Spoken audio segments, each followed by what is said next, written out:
adalah kita buat. Tunggu kita sama-sama nak. Jadi ingatlah, kalau kita baca hadis Nabi, inna salatul jama'ah tafdulu ala salatil fardhi bi 27 darajah. Maknanya sembahyang jemaah itu afdalnya berbanding dengan solat seorang-seorang dah dengan 27 pahala. Jadi anak ajak diri anak sendiri dan diri sahabat semua. Dan kalau muslimat boleh buat dengan ahli rumah dan sebagainya, untuk bersama-sama solat jemaah di rumah. Dan kalau sahabat kalau boleh, kalau tak boleh subuh pergilah zuhur, kalau tak boleh zuhur pergi maghrib isyak tak apa, untuk kita sama-sama solat jemaah di masjid. Anak serudi anak ada semua, anak seru orang lain semua. Kemudian apa yang anak sebut yang kedua ni telah pun disebut oleh Ustaz Razi, iaitu mengenai zikir kita kepada Allah Subhanahu Wa Taala, yang merupakan satu cara untuk kita hudur, untuk kita sama-sama berhadalah hadrah Tillahi Subhanahu Wa Taala, untuk kita sama hudur dengan Allah Subhanahu Wa Taala. Kerana disebutkan oleh Syekhuna Mu'adz, dia mengatakan bahawa ibadat ini, zikir ini adalah yang kata adalah yang utama dalam semua ibadat. Sebab dalam semua ibadat ada zikir. Dalam solat ada zikir, dalam puasa ada zikir, dalam kamu beri zakat ada zikir, kamu berjalan kaki ada zikir, semua ada zikir. Jadi zikir ini adalah perkara utama dalam setiap ibadat. Kalau sembahyang ada zikir dia. Jadi ana minta kepada semua, lazimkanlah dengan maksurat, lazimkanlah dengan maksurat pagi dan petang. Itu adalah pendinding kita untuk kita sehari-hari. Wallahu a'lam. Bismillahirrahmanirrahim.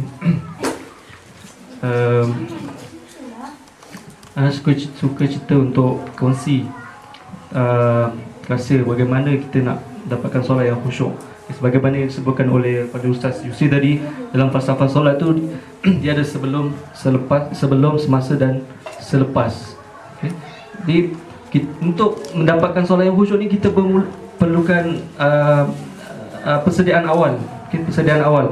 Kita kena memakai pakaian yang elok, okay?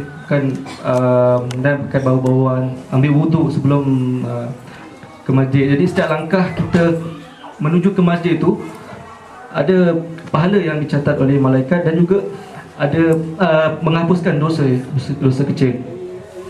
Dan juga itu adalah sebelum, semasa solat tu kita tahdirul qalbi. Okay. Jadi untuk tahdirul qalbi ni ada 3 cara, iaitu yang pertama at-talab. Itu kita dengan cara kita meminta-minta. Okay. Meminta-minta kepada Allah SWT. Contoh dalam surah Al-Fatihah kita baca iyyaka na'budu wa iyyaka nasta'in. Kan? Kepada engkau lah aku sembah, dan kepada engkau juga aku meminta pertolongan. Kita meminta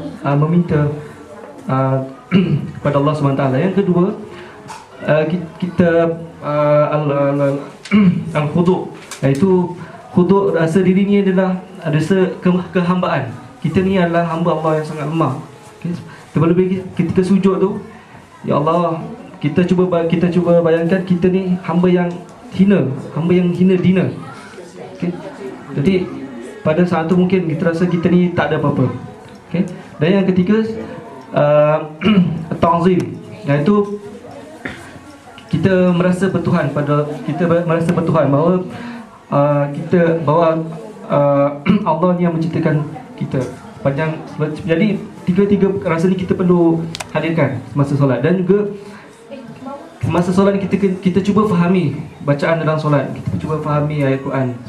Sebab tu pentingnya bahasa fusha tu sendiri kan. Jadi bahasa fusha tu adalah lughatul solat, lughatul Quran Karim, sebenarnya kita tahu semua. Jadi Anas suka cerita untuk kaitkan konteks kita sebagai konteks di Jordan ni kan. Jadi kita cuba mengambil Ami yang wusta, okay, Ami yang tengah-tengah. Okay. Kita ambil Ami dan juga Fusha. Ya, Ami ni ialah kita disuk contohnya. Mungkin kita cakap Fusha tu masa macam canggung kan. Jadi kita cakap Ami. Jadi apabila di jamiah kita cakap dengan doktor, kita cakap dengan Fusha. Jadi di sini kita dapat lihat kepentingan bahasa Fusha itu sendiri. Dan selepas solat tu, kita jangan lepas habis solat cabut terus. Okay. Kita zikir, istighfar dan doa sebagai solat yang kita dirikan ni mendapat rahmat Allah SWT, diterima oleh Allah SWT. Sebagai akhirul kalam, untuk melihat sama ada solat itu khusyuk ataupun tidak, kita tengok akhlak kita. Selagi kalau kita cek balik akhlak kita ni dah settle belum. Kalau masih tak settle, itu menunjukkan bahawa kita perlu berusaha lagi untuk mendapatkan solat khusyuk. Wallahu a'lam bishawab.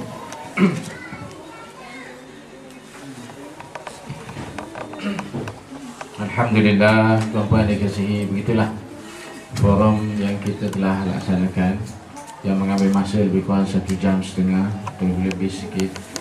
Dan pihak majlis amat mengucapkan terima kasih, ribuan bahkan jutaan terima kasih kepada ahli panel yang sudi bersama kita, bahkan telah mempersembahkan kepada kita rantaian kata-kata hikmat ilmu yang ada, lebih-lebih lagi memberi motivasi kepada kita untuk beramal dan mengislahkan lagi amalan kita, secara khususnya dalam bab solat. Moga-moga Allah Subhanahu Wa Taala memberi ganjaran yang tidak terhingga kepada ahli panel dan kepada kita semua yang mengikuti majlis ilmu ini. Jadi tuan-puan yang dikasihi, saya dengan ini menyerahkan kembali pengurusan suara ini kepada saudara Quds sebagai pengurusi umum majlis ini.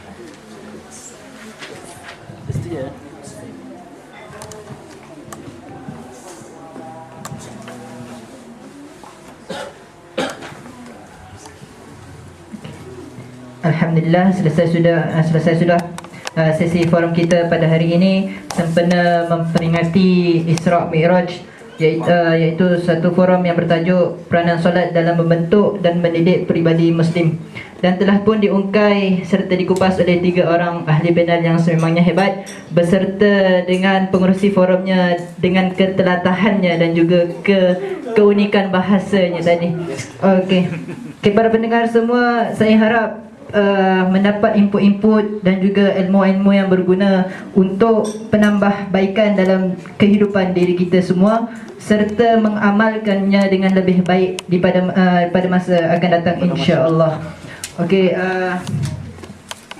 seterusnya majlis akan diteruskan lagi dengan penyampaian cenderahati kepada ahli panel, dan saya menyebut Presiden PPMA diiringi oleh Tuan Pengarah kita untuk memberikan sedikit cenderahati kepada ahli panel dan juga para hadiah kepada kharijiyin, insya-Allah.